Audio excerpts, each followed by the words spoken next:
কুরআন কারীমের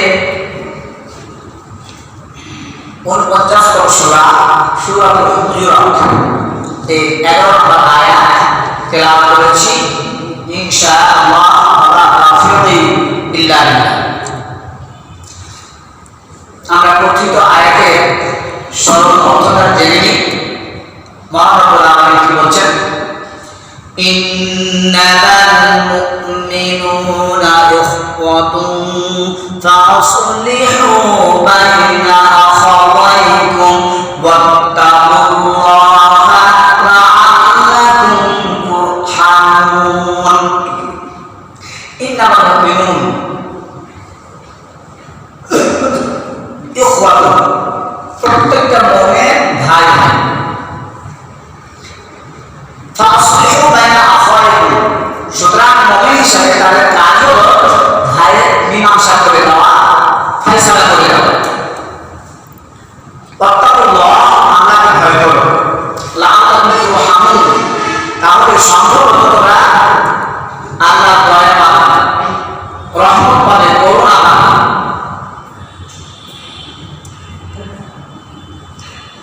man is a social being, মানুষ একটি সামাজিক জীব, সে একা বসবাস করতে পারে না, এই জন্য সে সংঘবদ্ধ হয়ে বসবাস করে। তাই আমাদের সংঘবদ্ধ হয়ে ভাই ভাই মনোভাব নিয়ে বসবাস করা উচিত। কেননা মুহাম্মদ সাল্লাল্লাহু আলাইহি ওয়াসাল্লাম বলেছেন কুল্লু মুসলিমিন ইখওয়া, প্রত্যেকটা মুসলমান ভাই ভাই।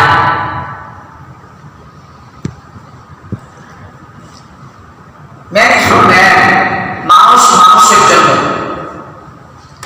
মানুষ মানুষের জন্য যদি হয়ে থাকে তাহলে অবশ্যই প্রত্যেকটা মানুষকে ভাই ভাই মনোভাব নিয়ে, চিন্তা ভাবনা নিয়ে, টেন্ডেন্সি, ফিলিংস, অনুভূতি নিয়ে চলাফেরা করতে হবে, বসবাস করতে হবে। একজন আরেকজনের কল্যাণ কামনা সবসময় মনে রাখতে হবে, যেহেতু ভাই। আল্লাহ বলেন ইন্নামাল মুমিনুনা ইখওয়া, প্রত্যেকটা মুমিন ভাই ভাই। আর আল্লাহ রাসূল বলেন কুল্লু মুসলিমিন ইখওয়া, প্রত্যেকটা মুসলিম ভাই ভাই। কিন্তু দুঃখজনক কারণ হলো সত্য যে আজকে আমাদের কাছে অমুসলিম ভাই হয়ে যাচ্ছে আর মুসলিম পর হয়ে যাচ্ছে। আল্লাহ রাসূল আরো বলেছেন লা ইয়াদখুলুল জান্নাতা কাতিউর রহিম, সম্পর্ক ছিন্নকারী কি জান্নাতে যাবে না। সম্পর্ক ছিন্নকারী, আত্মীয়তার বন্ধন, এই ছিন্নকারী জান্নাতে যাবে না। ও যদি নামাজ পড়ে পড়ে কপালে ধাক্কা ফেলে দেয়, প্রতি বছর একটা করে হজ করে, এতে কোনো আসে যায় না। যেহেতু আল্লাহ রাসূলের কথা লা ইয়াদখুলুল জান্নাতা কাতিউর, আত্মীয়তার সম্পর্ক ছিন্নকারী জান্নাতে যাবে না। দুঃখজনক বাবা হলো সত্য, অধিকাংশই মানুষ অনাত্মীয় আত্মীয় হয়ে যাচ্ছে আর আত্মীয় পর হয়ে যাচ্ছে। কোন সময় অহংকার অহংকার কারণে অন্য ভাই হয়তো লেখাপড়ায় কম, না হয় জায়গাগুলি কম, বিভিন্ন কারণ। আবার অনেক সময় হিংসা বিদ্বেষের কারণে কি পর হয়ে যাচ্ছে। এইগুলি আমাদের ভিতরে কাজ করে, অহংকার অহমিকা, হিংসা বিদ্বেষ। এই হিংসা বিদ্বেষের কারণে আমরা ভাইকে ভাই হিসাবে মেনে নিয়ে চলতে পারি না। কথা আছে two takes to make to quarrel, এক হাতে তালি বাঁধে না। এক হাতে কি তালি বাঁধে? এক হাতে যেমন তালি বাঁধে না, অমনভাবে এক ভাই ভালো হয়ে চলতে চায়, আর ভাই যদি হিংসা বিদ্বেষ নিয়ে চলে, অহংকার অহমিকা করে চলে, তাহলে কি মিল মহব্বত থাকবে? ভ্রাতৃত্ববোধ থাকবে? আপনারা আমাকে ভালোবাসেন, মহব্বত করেন, কিন্তু আমি আপনাদেরকে ভালোবাসি না, আপনাদের খোঁজ খবর রাখি না, আপনাদের অধিকার আদায় করি না, হক আদায় করি না, তাহলে কি মিল মহব্বত থাকবে? প্রেম প্রীতি ভালোবাসা উদারতা থাকবে? দিনের পর দিন সম্পর্ক কি ছিন্ন হতেই থাকে। তাই এক হাতে যেমন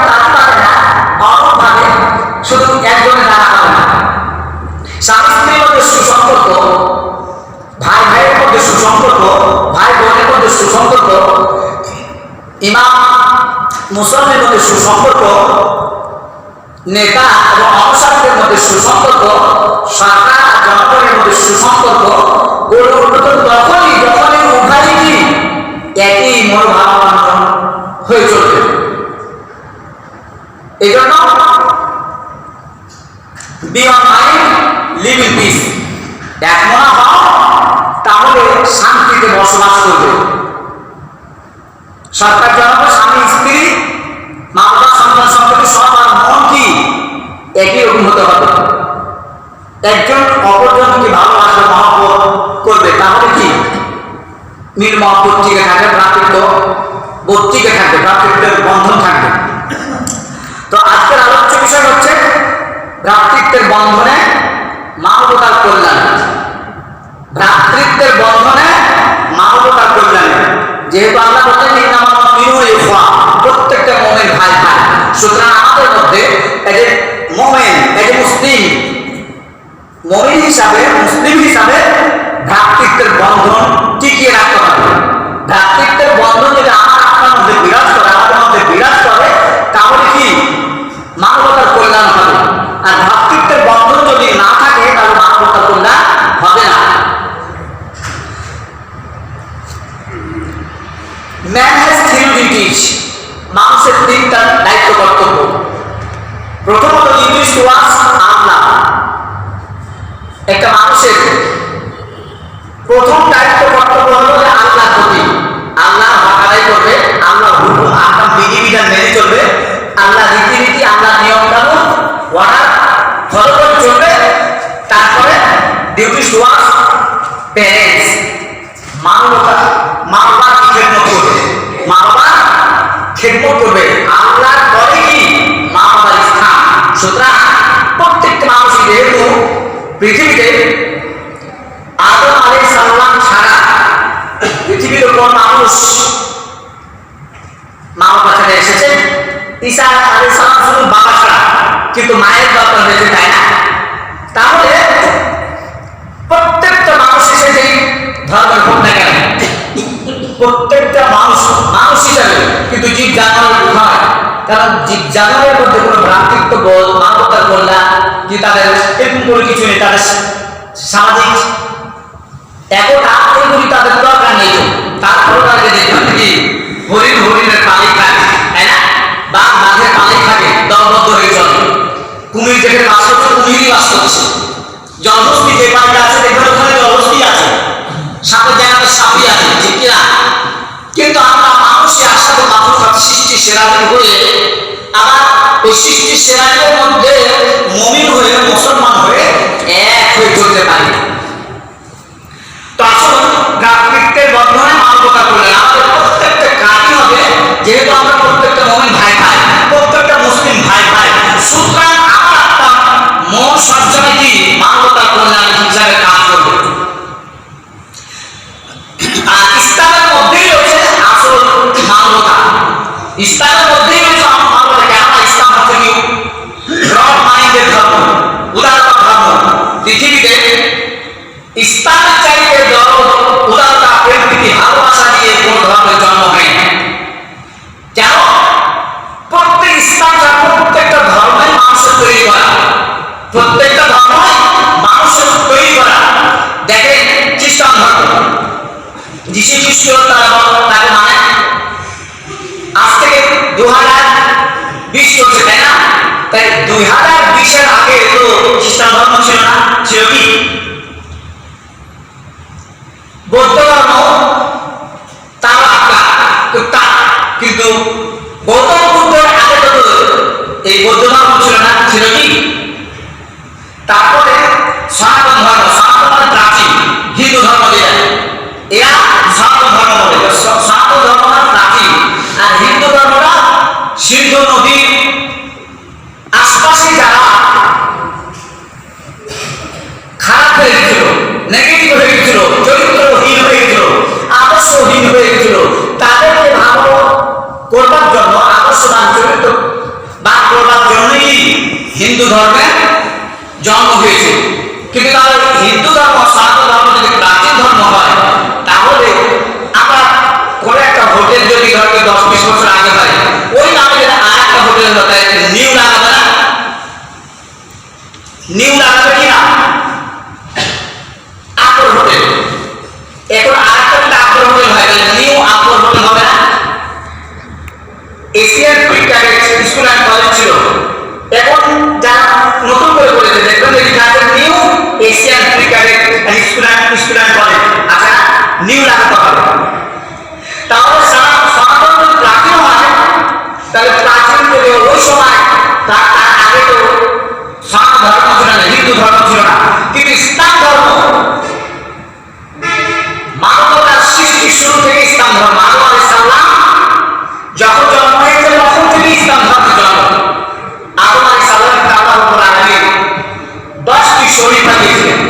তাহলে এই 10টি শরীফা প্রত্যেক নবী এবং রাসূলদের কাছে যে কিতাব এসেছে, শরীফা এসেছে, এগুলি গাইড বুক, এগুলো হচ্ছে গাইড বুক। ওইগুলি দেখে তারা ব্যক্তিগত জীবন, পারিবারিক, সামাজিক, রাষ্ট্রীয়, রাজনৈতিক সমস্ত জীবনগুলো পরিচালনা করত। তাহলে ইসলাম ধর্ম জন্ম আপনার কি মানুষ সৃষ্টির সূচনা মাত্র থেকে। তাহলে ইসলাম ধর্মের আগে কোনো ধর্ম ছিল না, তাই ইসলাম ধর্ম হচ্ছে উদারতার ধর্ম। ইসলাম ধর্ম হচ্ছে উদারতার ধর্ম। তার প্রমাণ নেন এখনো পর্যন্ত যারা নিজেকে সভ্য মনে করে, আমরাও যারা সভ্য মনে করি, আমেরিকা, চীন, জাপান, ফ্রান্স, এগুলিকে আমরা সভ্য মনে করি, আর আমরা তাদেরকে ফলো করার চেষ্টা করছি বিভিন্ন ভাবে। কিন্তু এখন পর্যন্ত দেখেন আমেরিকায় সাদা কালো পার্থক্য রয়েছে, ছোট বড় পার্থক্য রয়েছে। হিন্দু ধর্ম দেখবেন যে যারা ব্রাহ্মণ তাদের সাথে অন্য ধর্মের বিবাহ হয় না, অন্য জাতির বিবাহ হয় না। তাদের মধ্যে কয়েকটা জাতি রয়েছে, অন্য জাতির ব্রাহ্মণের সাথে বিবাহ হয় না। ব্রাহ্মণের সাথে বিবাহ, ব্রাহ্মণ যারা তাদের ছেলে মেয়ের বিবাহ হয়। কিন্তু আমাদের মুসলিম ধর্মের মধ্যে সে হানাফি হোক, শাফি হোক, মালিকি হোক, হাম্বলি হোক, যে মাযহাবের হোক না কেন, আর যে তরিকায় হোক না কেন, বিয়ের ব্যাপারে কোনো আপত্তি আছে? বিয়ের ব্যাপারে কোনো আপত্তি নেই। তবে এক সময় একটু ছিল, দেখেছি হানাফিরা শাফি মাযহাবের সাথে বিয়ে দিত না। শাফি মাযহাবের লোকেরা হানাফি মাযহাবের সাথে বিয়ে দিতে এত আপত্তি করত। কিন্তু মুসলমান ইসলাম যেমন উদারতার ধর্ম, মুসলিমও কি উদারতার দাবি। সুতরাং তাদের মন মানসিকতা সবসময় হবে উদার, ব্রড মাইন্ডেড, সংকীর্ণ মনা হবে না। কেন আল্লাহ রাব্বুল আলামিন কোরআন কারীমে বলেছেন, ওয়ামান ইউকা শুহা নাফসিহি ফাউলাইকা হুমুল মুফলিহুন। এই কথাটা দুই জায়গায় আছে কোরআন কারীমে, সূরা হাসর আর সূরা তাওবা। আল্লাহ বলছেন যারা মনের সংকীর্ণতা ঝেড়ে ফেলতে পারো তারা কি সফলকাম হবে। তাহলে মনের সংকীর্ণতা, আমি শারীরিক দিয়ে যত হৃষ্টপুষ্ট হই না কেন, টনসিলার হই না কেন, যত অথবা বিদ্যাশালী হই না কেন, যত ইন্টেলেকচুয়াল পার্সন, বুদ্ধিজীবী হই, আর শিক্ষা দীক্ষা যদি বড় হই না কেন, আমার মনে যদি মধ্যে যদি সংকীর্ণতা থাকে, সংকীর্ণতা থাকলে বকিলতা করবে। যার মনের মধ্যে কি সংকীর্ণতা রয়েছে সেইভাবে বকিল। মন যদি উদার হয়, ব্রড মাইন্ডেড হয়, কোশ্চেন কারো সে বকিল হবে না। তো আমরা বললেন যারা এই মনের সংকীর্ণতা ঝেড়ে ফেলতে পারলো তারাই কি সফলতা হলো। তার মনের সংকীর্ণতা ঝেড়ে ফেলতে হবে। আর ইসলাম হলো উদারতা ধর্ম। তাই বলছিলাম যে এখনো পর্যন্ত অন্য ধর্মের সাদা কালো পার্থক্য রয়েছে। সাদা কালো যে পার্থক্য রয়েছে আপনাদের জানা রয়েছে, আমি দৃষ্টান্ত দিয়েছি একাধিকবার, প্রাসঙ্গিক কারণে আজকেও দিতে হবে। মোহাম্মদ আলী ক্রে নাম অবশ্যই শুনেছেন। মোহাম্মদ আলী ক্রে হেভিওয়েট মুষ্টিযোদ্ধা, তিনবার চ্যাম্পিয়নশিপ পেয়েছেন, মেডেল পেয়েছেন, ফার্স্ট র্যাঙ্ক। বুঝতে পারছেন, হেভিওয়েট মুষ্টিযোদ্ধা, বক্সিং যাকে বলে। তিনি ইসলাম কবুল করেছেন। তিনিও কি ইসলাম কবুল